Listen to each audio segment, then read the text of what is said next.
Imagine a man named Abram, living many centuries ago in a world of shepherds and caravans. He was an ordinary man until one day, a divine call changed his life forever. God, in his infinite wisdom, looked upon Abram and made him a promise that would alter the course of his existence. Leave your country, your people, and your father's household, and go to the land I will show you. I will make you into a great nation, and I will bless you. I will make your name great, and you will be a blessing. Without hesitation, Abram obeyed. He left behind his land, his family, and the security he had always known, embarking on a journey into the unknown, guided only by faith in the God who had called him. His wife Sarai and his nephew Lot traveled with him. Together they crossed deserts and valleys, holding on to the promise that God had made. Soon Abram began to see the first signs of God's blessings.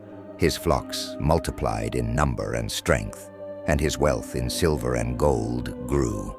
The Bible tells us in Genesis 13:2 that Abram was very rich in livestock, silver, and gold. This wealth didn't come by chance. It was a direct result of God's favor. God was with Abram, prospering everything he touched. Every flock that grazed, every servant that worked, and every trade he made flourished. But this was just the beginning. When a severe famine struck the land of Canaan, Abram sought refuge in Egypt. There, a challenge arose. Fearing for his life because of Sarai's beauty, Abram asked her to say she was his sister. The Pharaoh of Egypt, captivated by Sarai, took her into his palace. In return, Abram was showered with gifts. Genesis 12:16 tells us that Pharaoh gave Abram sheep, cattle, donkeys, servants, and camels. Even in a foreign land and in difficult circumstances, Abram's wealth continued to grow.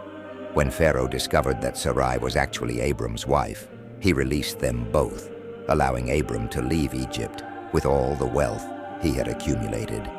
As Abram's wealth increased, so did the number of people around him. His servants, workers, and shepherds were numerous, as were those of his nephew, Lot. Soon their possessions were so great that the land could no longer support both of them together. Their shepherds began to argue over the best grazing fields and water sources. To avoid conflict, Abram, ever generous and peaceful, suggested they separate. He gave Lot the choice of where to live. Lot, seeing the fertile plains of the Jordan, chose to settle there, near the cities of Sodom and Gomorrah. Abram, on the other hand, remained in the land of Canaan. And at that moment, after the separation, God reaffirmed his promise to Abram, saying, "Lift your eyes and look from the place where you are, northward, southward, eastward, and westward, all the land that you see, I will give to you and your descendants forever." With each step Abram took, he was blessed. His faith, his obedience, and his trust in God were rewarded.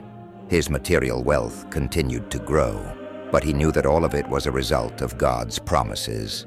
Abram was wealthy, yes, but his heart was fixed on the Creator, not on the possession he owned. Not long after, another challenge arose. 4 powerful kings waged war against the cities where Lot lived. They plundered the cities and captured Lot, along with all his possessions. When Abram heard of this, he immediately gathered 318 trained servants and set out to rescue Lot.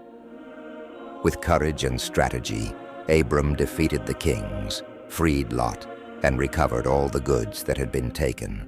On his return from this victory, Abram was met by Melchizedek, king of Salem, and priest of the Most High God.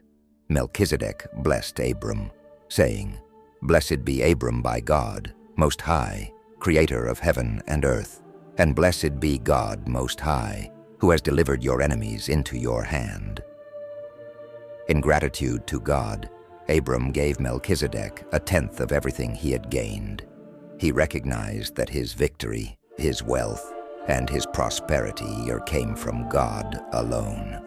Even when the king of Sodom offered Abram a share of the spoils, he refused.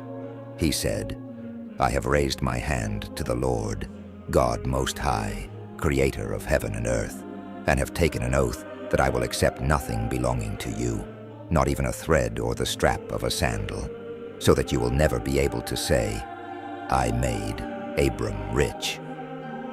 Abram knew that his prosperity came directly from the hand of God, and he wanted everyone to know that. Then came one of the most significant moments in Abram's life. God made a covenant with him, changing his name to Abraham, meaning father of many nations. This was not only a promise of material prosperity, but also of an eternal inheritance. Abraham would be the father of descendants as numerous as the stars in the sky. Even as this spiritual promise was fulfilled, Abraham's material wealth continued to increase. God blessed everything he did, and he became even more prosperous. Every step, every decision, Abraham honored God, and in return, God blessed him abundantly. Abraham lived a long, full life. Genesis 25:8 tells us that he died in good old age, full of years, meaning his life was complete in every way, spiritually, emotionally, and materially. He left behind a legacy of faith, obedience, and prosperity.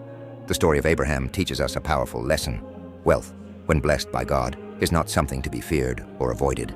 In fact, prosperity can be a sign of divine blessing when our hearts are in the right place.